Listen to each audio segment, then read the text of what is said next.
Today's video is going to be about how to help you get a higher développé. So développé means to develop or grow. So it's when your leg grows up in any direction, front, side, or back. Développé means that it goes through passé first. So now before we go over advice and tips on how to, hold the position and have a strong développé, I should note that you should generally be pretty flexible before you start trying to get a high développé. So there are two things that go into a high développé. It's the flexibility, the mobility for your leg to go high, and then the strength to hold it there. So you can be as strong as you want and have all the core strength in the world to hold your leg wherever. You can hold it all day, but if you don't have the flexibility to stretch it high, that strength is not going to help you very much, and vice versa. You can be the most flexible, noodly person in the world, but if you don't have the strength to hold it there, that's where you're going to run into problems. So I'm assuming it's the latter, because this is generally most people's problem, is that they're very flexible and they can kick their leg high and they can grab their heel and stretch it high, but they can't hold it there. So a good way to test this out is make sure you can do a split.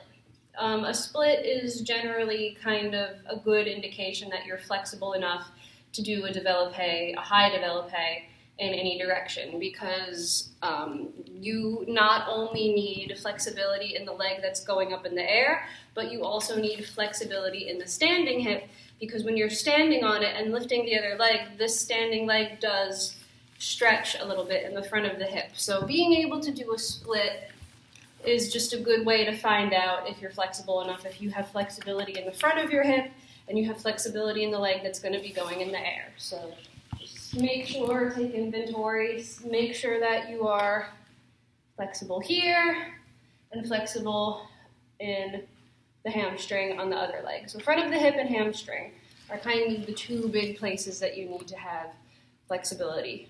So when the time comes to start doing your développés, so let's say you're doing your adagio at the bar, something that people tend to forget is that your knee, your passé, is really the thing that sets you up for a high développé. So your leg can really only go as high as your knee starts you off. So a lot of people, they do passé, and then they try to start bringing it up from here, and that's not very helpful. So you have to let your knee go extra. So you can start your regular old passé, but then your knee goes first. So just practice standing in passé and lifting your knee up. Make sure you have that hip strength to get your knee up. And you want your knee to get as close to behind your armpit as you can. And typically, if you're going à la seconde, your développé is going to go behind your shoulder. So don't do a passé and then bring your knee forward. That's going to be incorrect. The position is going to be incorrect because you're going to wind up with your leg in front of your arm rather than behind it, but also that means you lose your turnout. And just because you're doing a développé to the front or wherever, it doesn't mean you get to turn in your passé. So something that I do, sometimes I'll just put an ankle weight on my ankle or do something to make my leg heavier and just practice lifting my knee up to my shoulder. Now, a couple of other things are happening besides feeling a burning in your hip flexor. You should feel burning in a couple of other places. You're standing butt cheek. Just because you're lifting one side doesn't mean you get to sit in the hip or stick it out this way. You still have to feel equally tall on this side. So this whole side is lifting up, and this is lifting up. Everything is just being lifted up. So passé, lift the knee, lift the knee, lift the knee. You should be able to do this without holding on to anything too. This is going to be a good indication that this is strong right here. You also can't let your shoulders bend. I know it's really tempting to be like, oh, I can get my leg up higher if I bend my body this way. It's the opposite, I'm sorry. In ballet, it's like all of this is unaffected by this. Like if somebody took a picture of you and just cut out your leg, they should still see flat, straight across shoulders and a nice lifted hip as if you're just standing around waiting for the bus. Okay, so even though a lot of things are happening, you can't let it show anywhere else in your body. Another correction I frequently get, especially going to the side, is to keep my upper body slightly forward, like a little bit ahead of my leg. And that makes sense because if you're a good student and you're trying really hard to stay turned out all the time, the tendency is to try to open the hips. But when we open our hips more, we also have the tendency to like sink back a little bit or sit back or do something like this when really it should be the opposite. You should still be lifted right here. So no matter what your leg is doing, you still have to almost imagine like your ribs and your spine are still lifting out of your hips.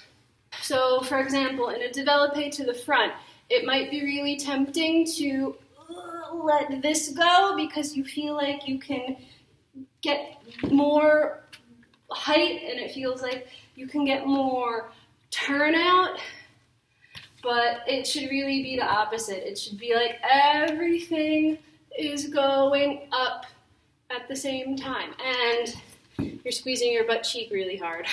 I still to this day get butt cramps trying to do my high développés. You can put a hand on your hip to make sure you're not lifting or shifting your whole pelvis. Just because the knee keeps going up doesn't mean that the hip has to go up. So here, just pick up the knee, and then from there, just straighten all these knee muscles and make sure you have like a spirally turning out feeling. You can also practice keeping your hands on your shoulder, making sure your shoulders aren't doing anything, you're not shifting them. So we've got the flexibility, we've got the passe has to go higher, we've got the strong, straight, lifted, standing butt cheek, we've got the even shoulders, we've got the upper body slightly forward and up and lifted, like you're lifting your rib cage out of your hips. Last little tip I'm going to leave you is I imagine that my hips are just like literally just a toy block, like a rectangular block. From here to here is just a rectangular block. So I'm finding it's been very helpful for me to not let the hip go forward or back or up or down or anything like that. It's just this is stuck exactly where it is. Keep the working hip in line with the standing hip. So here, bring the knee up, but that's it. You can't let the hip go forward or back. That has helped me because I find that once I start twisting forward or backward in any direction, that's when it screws up my spine and my ribs and my posture and everything else, and that's when it starts to look shorter and it gets weaker. So like this tissue box is my hips. That's it. It can't go up or down, it can't go forward or back. My hips, my pelvis is just this nice tissue box. Now there are a couple of things to note. If you are trying and getting stronger and getting more flexible, but this développé is still not happening for you, you don't have a 180-degree développé like the girl next to you does, there can be a couple of different reasons for that. And it's important not to judge yourself just by the height of your développé. Number one, if you're going through a growth spurt, if you're a young dancer and you just shot up a couple of inches in height, if you're still growing, a lot of different things are happening in your body. So what happens when you get a growth spurt, usually your bones grow first, okay? Your bones grow first, you just got taller. But your muscles and your tendons and your ligaments take a little longer to catch up. So imagine here. So imagine that this rubber band is your muscles and your tendons, and imagine that my thumb is your bone, your skeleton. So let's say your tendons are used to going that far. That's as far as they've been trained to stretch. That's as long and tall as your skeleton is. That's like the limit of your tendons right now. But look, you just grew a couple of inches, but now what? Now your tendons are tighter. They're not used to going that far. You haven't trained going that far yet. So a lot of the times when you're going through a growth spurt, your bones grew, great, you're going to be a long, beautiful dancer, but your tendons and your muscles are still shorter, they're still tighter. They need a while to catch up and adjust to the rest of your body, okay? So the best thing you can do is be careful and be gentle and be patient, okay? Your muscles are not going to grow and lengthen and stretch overnight. Your body knows what it's doing. It will happen, but you can't force it to happen by like jamming yourself in a split or like jamming your leg up on the wall. It's not going to happen that way. You just have to be patient, focus more on proper placement and technique and turning out and strengthening so that when the day comes that your muscles are ready to be that lengthened and that stretched, you'll have everything else taken care of already. Another reason it might not be happening for you is your anatomy. Believe it or not, some pelvises, some pelvic girdles, you know, the shape of your hip bones, some of them are just built and structured in a way that your femur just can't go up as high as other people. On me, I actually do kind of have this problem. There's part of your pelvic girdle, it kind of looks like a saddle. Your pelvis and your skeleton kind of looks like a saddle. So you have like this hip bone that flares up, but then there's almost like a cuff going around it. And on some people it's higher or more open, or some people it's lower. I'm one of those people that has it a little lower right here. So much so that even though I try to give my femur all this height, it's just bumping in to the bone next to it or the structure next to it. It's just anatomically not possible. So sometimes it is just your anatomy. I had one teacher that said there are inside hips and outside hips, and that never made sense to me. But the more dancers that I talk to and the more I research and the more I study anatomy, the more it kind of makes sense, because the opening here determines how high or how far your leg can go. And it may not necessarily have anything to do with turnout. Some people have natural turnout. Their hips can just go far to the side or far behind them because they have the mobility going front and back, but they may not have the mobility going up and down. So having a high, perfect 180-degree développé is not everything. What's more important is how long you look, how comfortable you look doing it, what your upper body is doing, how long and beautiful your neck looks, how stable your standing leg is when you're doing it, how turned out and rotated you are, that spirally feeling like you're lifting from the inside of your thigh. Those things are more important. I'm sure you have heard teachers say, I'd rather see a low but correct and turned out leg rather than a high, turned in, lifted hip, weird développé. I was just in an audition on Sunday, and there were a couple of girls there that, yes, they had a really high développé. It was really great, high, and almost next to their ears. But then when I looked a little closer, the inside of their foot was not in the mirror. So they weren't turned out all the way. They were like this. They were like turned in and using their quad to keep their développé up, which is technically wrong. It's incorrect. Your leg should only go as high as it can go while still turning out, while still showing the sole of your foot to the mirror. You can get away with that in contemporary or in jazz, but in ballet, it's got to be turned out. So those are the few little tips I leave you with. Let your knee lead the movement, your knee goes, and then the rest of your leg. The higher your knee is, the higher it sets you up to go later.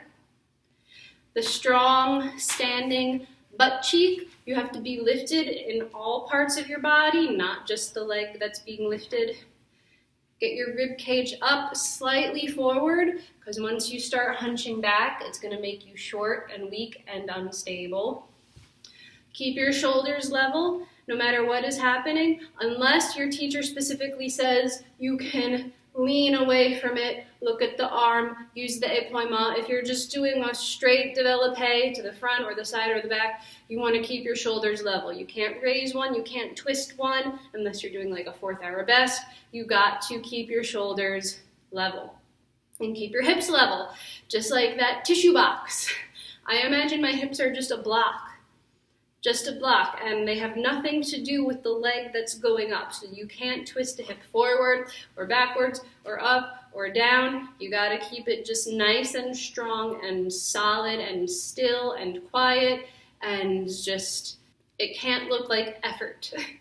And visualization is another one that I didn't talk about back there. Just in your brain, visualizing your leg going like super high. Don't get so preoccupied with what you see in the mirror. Imagine just in your head that you already have it. Imagine that your leg can already go 180 degrees. Oh, fine, easy, no problem. If you visualize it, you almost trick your brain into thinking that it's real, that it's happening, and your brain is going to be like, oh, okay, that thing, yeah, let's do that. So visualization is important. And then, like I promised, if you watched my last YouTube video about how I fucked up all my fouetté turns at my audition, I'm here to show you that I can do them. So my deal was, at my audition, they only wanted a few fouetté turns, not that many, not a full 32. And I was so psyched because I was like, yes, I can do fouetté turns. They're always there for me, even when I'm not in shape. I can do them, but the medicine I was taking made me so dizzy that I couldn't even do the first pirouette into the fouetté turns. This was Sunday. Last time I did fouetté turns was probably in like November of last year. Whatever, I don't even remember when or why I was practicing them. I haven't done them in months. All right, so this is just take one, me doing fouetté turns just like on a whim, because I know I have them. I know that these are a turn I can do. They might not be perfect, they might be a little wobbly, but I have them.